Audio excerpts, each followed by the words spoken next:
Hi, everyone.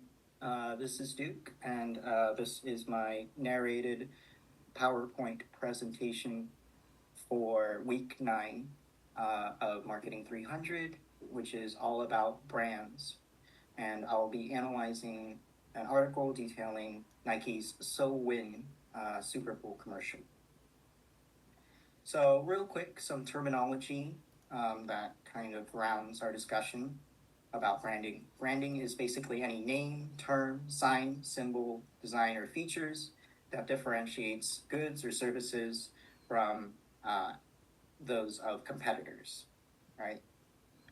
Uh, all those unique brand elements then constitute the brand strategy of a company that defines the product, the service, and overall like perceptions of the company in general.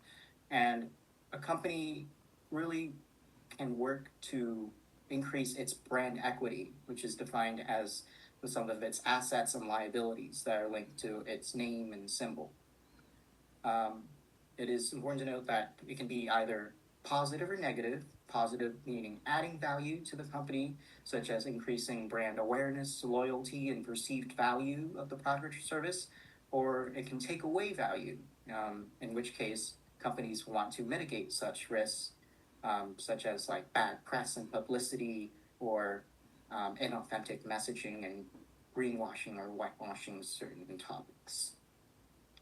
The role of branding is multifaceted, but from a consumer perspective, it's about communicating and informing and educating the consumer and giving them reassurance that the brand that they are buying into, the product or service that they are purchasing, and overall the company that they are associating with, right, is valuable.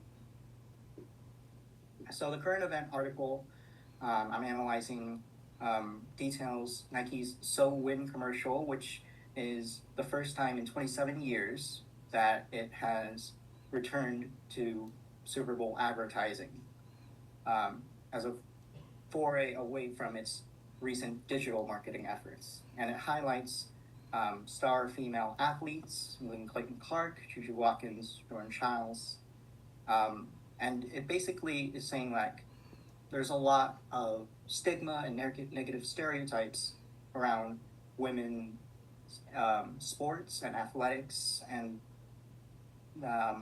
their aspirations to dream to achieve and break records in the athletic arena.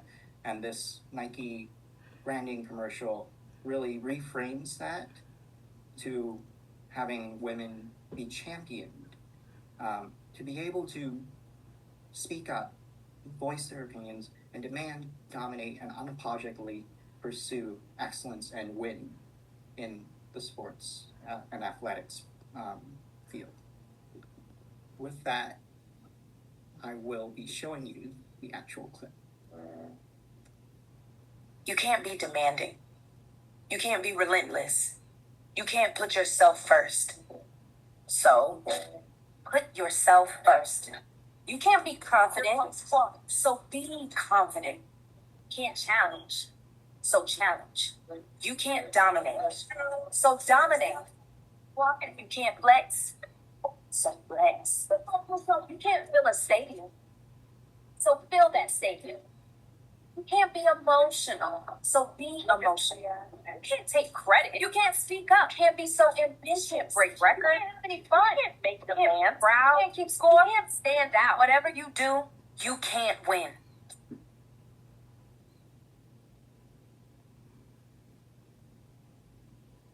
So win.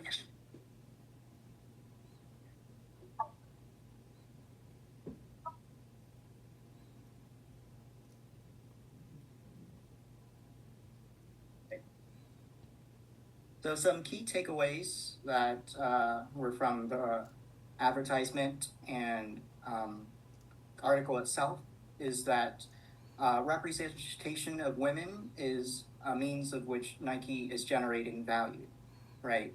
It is connecting emotionally to its consumers, its female consumers, and marketing potentially to its future customers as well. and as a really, and Nike has a core competency in that it has a really clear brand purpose, and that really drives brand equity and recognition and awareness of like understanding what Nike is standing for, and that emotional connection, along with a really good product line, is why it is able to justify its premium pricing. And the last takeaway I have is that there are messaging and branding risks, right, related to inauthenticity. So to preempt that, you kind of have to go a step beyond, right, merely having that visibility and committing usually like more financial investments and time and resources to really show and demonstrate to the consumer that you are committed to what you are preaching. And Nike does this through equal sponsorships and contracts with women, and also having separate R&D departments specifically dedicated to women. And finally, I'll leave you with some discussion questions throughout the week. Do you think the So Win advertisement was a successful branding effort? And to what extent do you think Nike's recent dip in market share played a role in its focus on women's sport? Or is it primarily a reputational play? What brand metrics or pre-performance indicators would you use to track the success of brand building efforts in this case? And finally, do you think this branding may alienate any of Nike's current market segments?